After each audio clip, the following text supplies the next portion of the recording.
What's up, YouTube? What's up, YouTube? It's your boy back with another one. People, this one is going to be an explosive video. Some people might not like it, and some people are really going to be riled up. Let me know what you think about it in the comment section below because this one is going to be a banger. Welcome, another banger.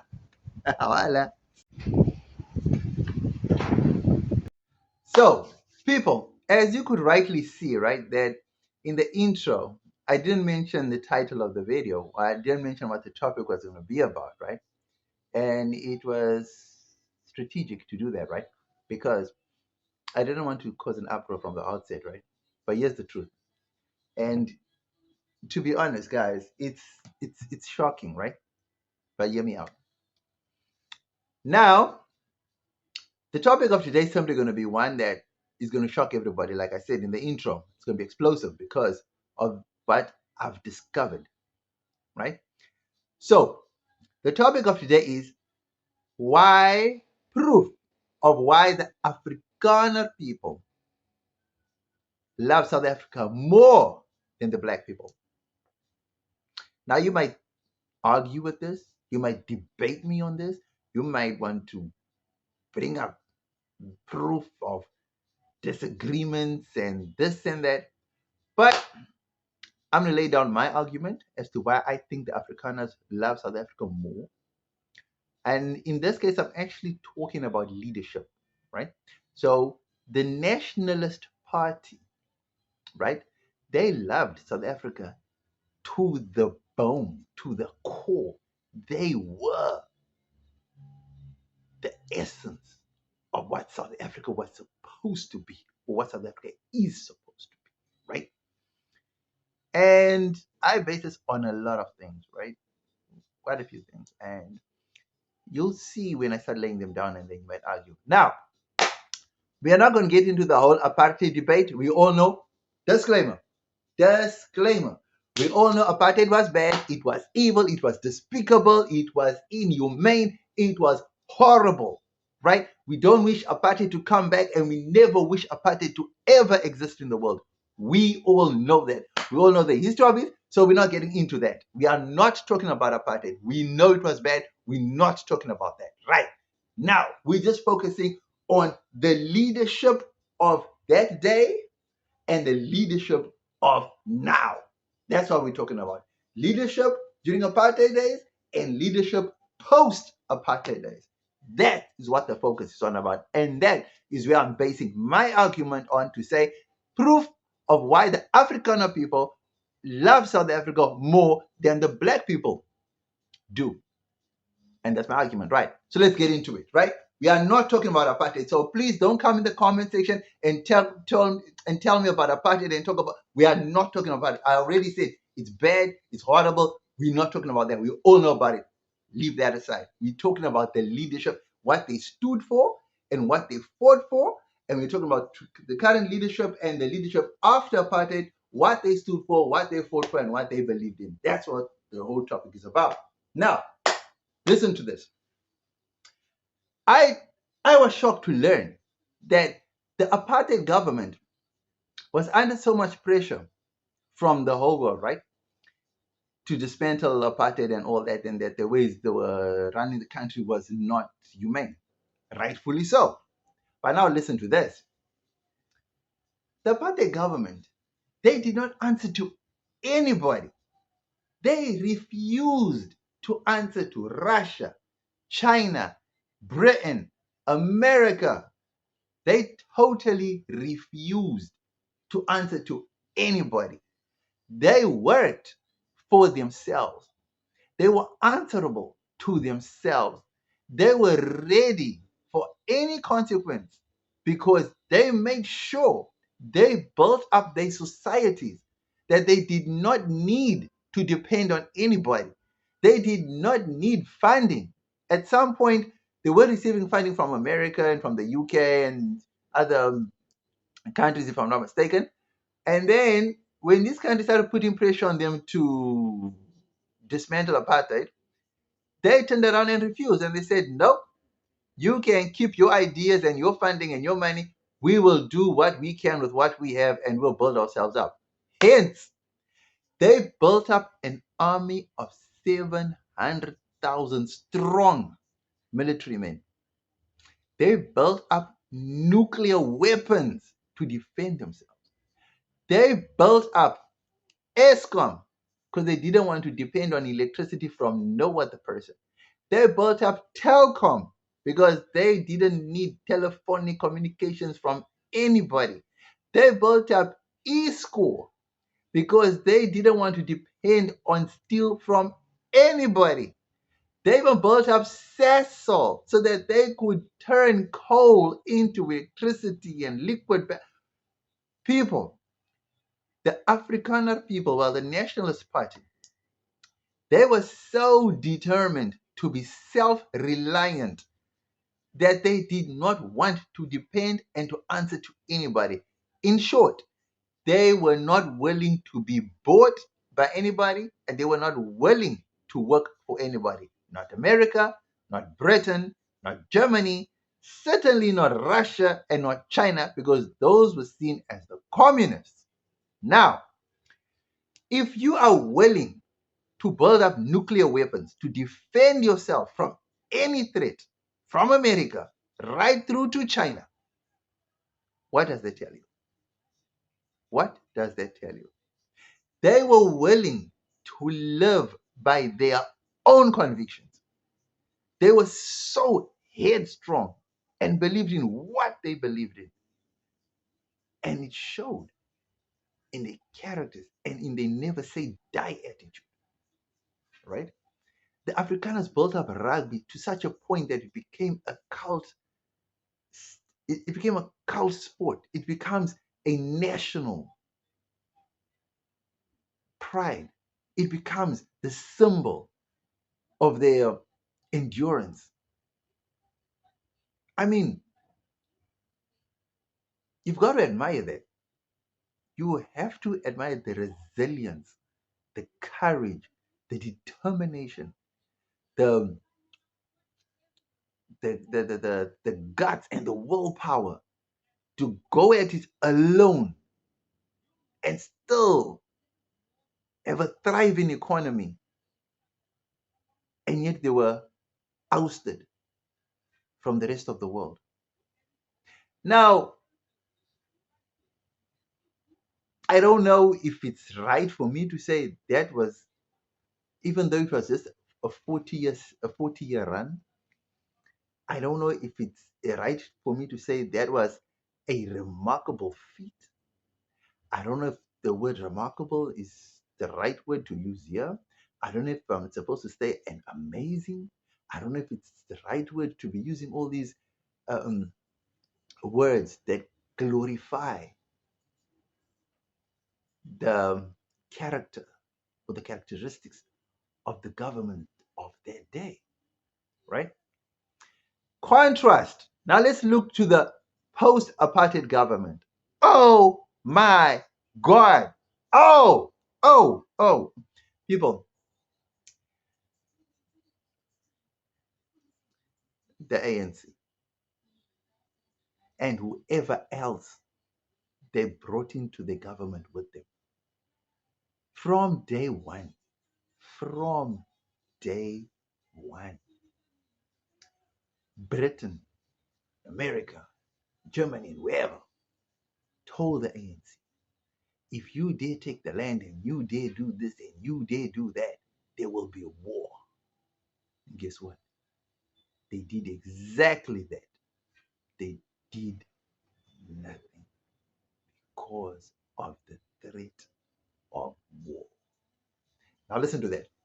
I just said previously, the Afrikaners did not back down to any threats from America to Britain to Germany to Russia right through to China. They did not back down.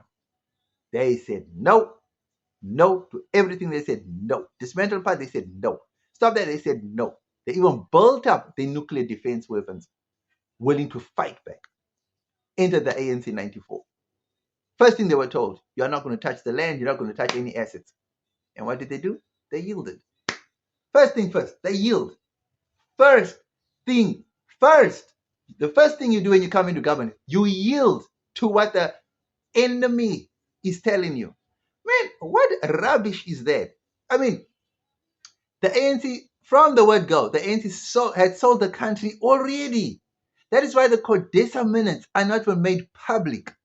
So, in those Codesa minutes, I don't even know what the hell is in those minutes, but I can guarantee you this, that the ANC forfeited so much, that to this very day, there are so many things that they agreed upon in those Codesa minutes that they can't touch anything to this very day.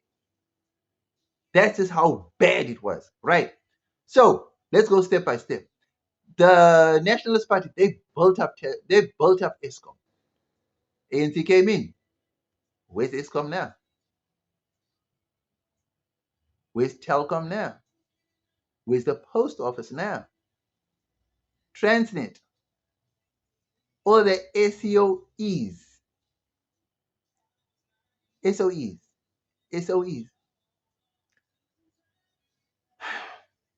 Where's ISCO? What the national government, the Nationalist Party, the National Party, what they did was build up strong infrastructure to bolster the economy. And the economy thrived during that time. Even though South Africa was, what was the word? They were blacklisted, they were ousted, they were isolated. How do you thrive when you're isolated? Cuba failed to thrive. I mean, Cuba was isolated and they totally just almost vanished from the face of the earth. Still riding around in cars from 1930s, 1920s. But South Africa, damn. Dude, it was so bad, right? That South Africa couldn't even order weapons from Western countries. They refused. You know what they did? They manufactured their own weapons, R4s and R5s. I mean, things were so bad that they decided they're going to even design and build their own attack helicopters, the Roy Falk. How do you like that? That's how strong-willed these people were to defend their land. Right? Enter South Africa, enter the ANC. Is this really their land? Really? Give up that, they gave up. Give up this, they gave up. Stop that, they stopped this. Where's the love for your nation? Where's the love for your country? I mean, people, it's already repulsive, right? That the first thing you do when you get into power, you already backtrack on the promises you made to your people, right?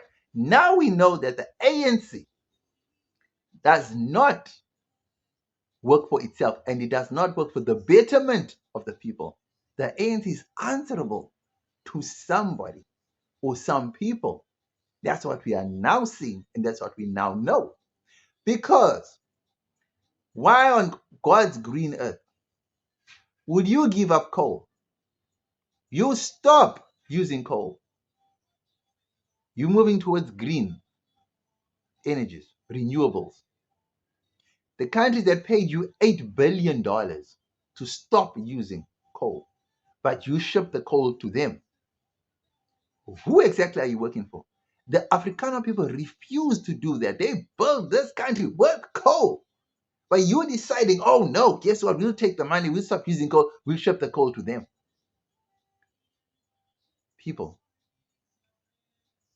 I don't know whether our government, I don't know whether it's just it's disturbing that the very thing that built China, America, Britain, Germany, Russia, coal, we have almost like 400 to 500 years worth of coal in this country. And guess what? We were paid $8 billion to stop using it. Which fool? I mean, Cyril Ramaphosa is a lawyer by profession, apparently. What law did he practice? What law? I mean, I don't want to use derogatory words, you know what I mean? I try to keep this channel as clean as possible, right? But it's mind-boggling to think that You have a lawyer at the helm. And this lawyer, I don't know if he works for himself, which clearly he doesn't. I know he works for the ANC, which is clear evidently. But then the ANC does not work for the people who voted them into power. Instead, the ANC is answerable to outside forces, or even if it's inside forces, internal forces. Those forces are not for the people. Now, what we do know is that state-owned enterprises are being dismantled, being ready for privatization and stuff like that. Why? By who? For who? You see, the sad thing about this whole thing is that the Afrikaner people built this economy. It might not have been to the benefit of the majority, but it was the benefit for the people and the land of South Africa. Let's be clear on that. So I refuse to think that the Afrikaner people built up all the nuclear weapons just so because they hated black people. No, no, no, no, no, no. They built up nuclear weapons because they were prepared to fight America, Germany, Russia, China, whoever, because that's how far they were willing to go to defend their land. Now, how far is the ANC willing to defend the land? How far is the ANC willing to go to preserve and uplift the majority of the people? Or let's just say the people. The ANC doesn't even work for the people, and that's a fact. Because now, listen to this. Why would you dismantle SOEs? Why would you dismantle why would you break down ISCOM? Why would you do all these things to serve the interests of who?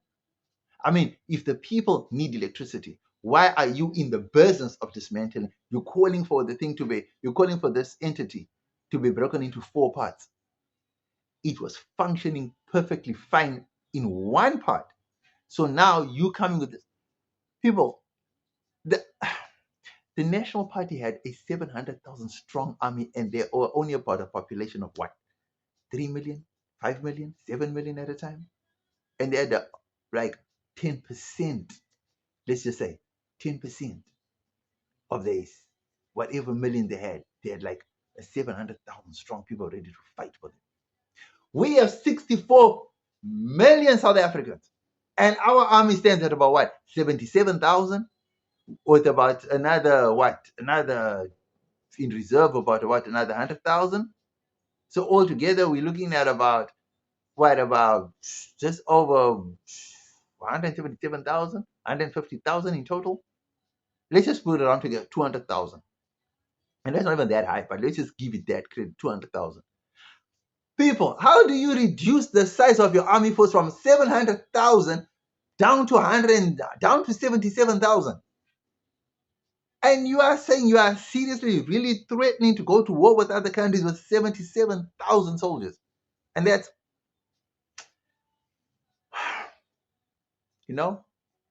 that's why I always say, if you are not willing to fight and rule and be for the people, if you are not serving your people, then you are serving a master.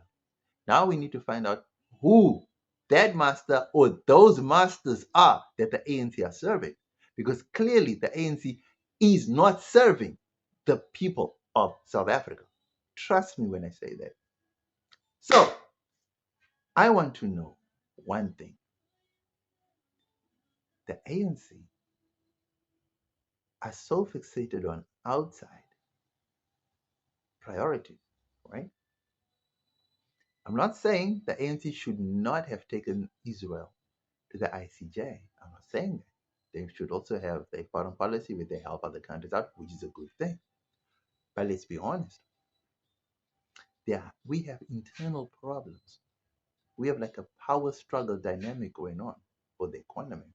We have the Stellenbosch mafia who control the economy. We have America who's dictating. We have the DA who's colluding with America and Britain to have right-wing policies in place. We have people calling for America to come in and do. We have so many internal issues. And we should be focusing on dismantling those forces. But instead, it's like we are dancing and pleasing these outside forces for the benefit of who? For the betterment of what? That's my question.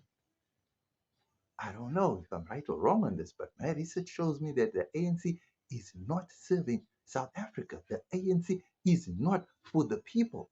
And that is why I say the National Party, they were for the people. It may not have been for the majority of the people. We know that. But they were for their people. And they stood their ground against outside forces. Why can't the ANC do the same?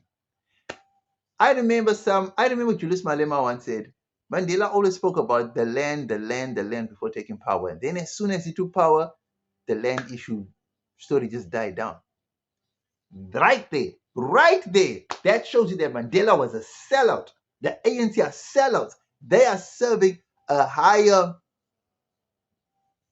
agenda, a higher master. They are not serving South Africans. That's my thing. Next, we get into the pros of the ANC and serving other masters other than us, the South Africans. Hala. Okay, so people, the pros of the ANC serving other outside forces agendas is simple. They get to pocket money, they get to sit on boards of companies, and they get to reap the rewards of kickbacks. Now we all know the ANC has now become a corrupt party. They do not serve the purpose of the public. They are not interested in. They're just interested in fattening their own pockets. They land in their own pockets. You saw the president received, I don't know, US dollars that he stashed in his farm. I mean, those are definitely kickbacks. Those are definitely kickbacks. There is no other reason the president can give to say how we got US dollars. Because if he sold his cattle in South Africa, he was paid foreign currency for those cattle. First thing he would have done was go and bank that money. Rightfully so. He should have had receipts for that money because it was a professional business, right? He should have paid out, he should have given out receipts because he's selling cows. There was none of that.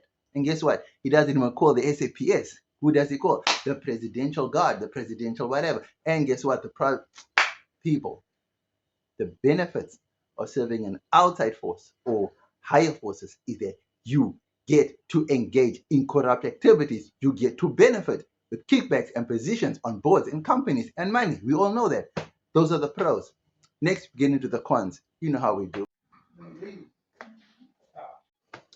People, the cons of the ANC.